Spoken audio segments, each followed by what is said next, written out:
Nobody saw you getting rich. There was no Lamborghini, no mansion, no Instagram announcement. You were just quietly building something nobody could see. While everyone looked at the flashy car, you were driving your old one. And honestly, you were completely fine with it. While everyone admired the mansion, you chose a simple home. Because you weren't trying to look wealthy. You were trying to become wealthy. It started with one small decision. When your paycheck arrived, you had two choices: spend more or build more. Then you got a raise. But instead of upgrading your entire life, you quietly sent part of that extra money toward your future. Your friends started upgrading everything: bigger apartment, newer phone, nicer car. You stayed pretty much the same. And that was intentional.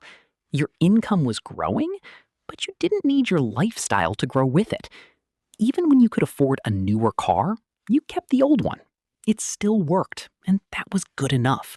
You even started cooking at home more often. Not glamorous, but your bank account definitely appreciated it. Then came your first real savings. It wasn't a fortune, but it was the beginning of something much bigger. You started giving every dollar a job. Some for living, some for emergencies, and some for investments. Most people increase their lifestyle when their income rises. You decided your investments should get the upgrade instead. Because the lifestyle trap is sneaky.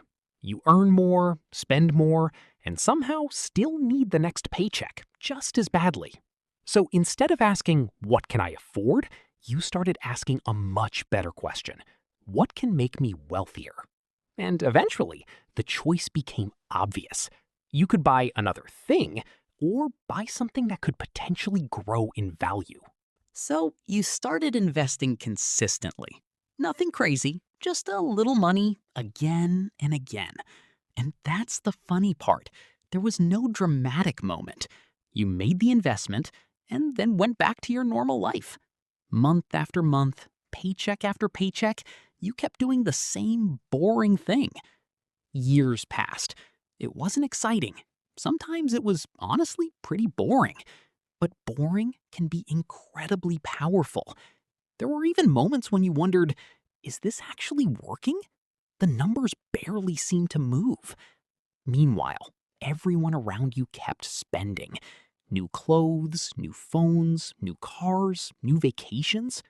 Your friends celebrated their latest car upgrade. You just smiled, checked your investments, and kept going. Then something strange happened. While you were sleeping, your money was still working in the background.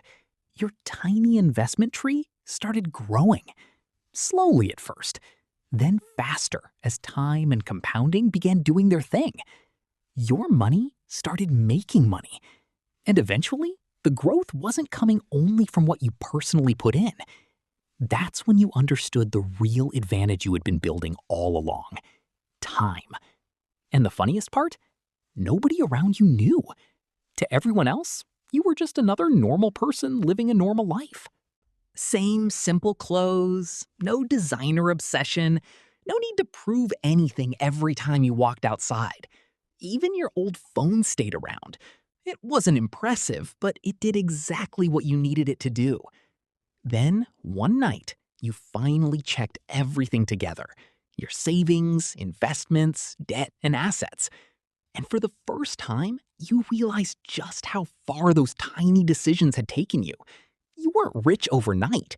You had quietly built it. And suddenly, money gave you something more valuable than stuff: options.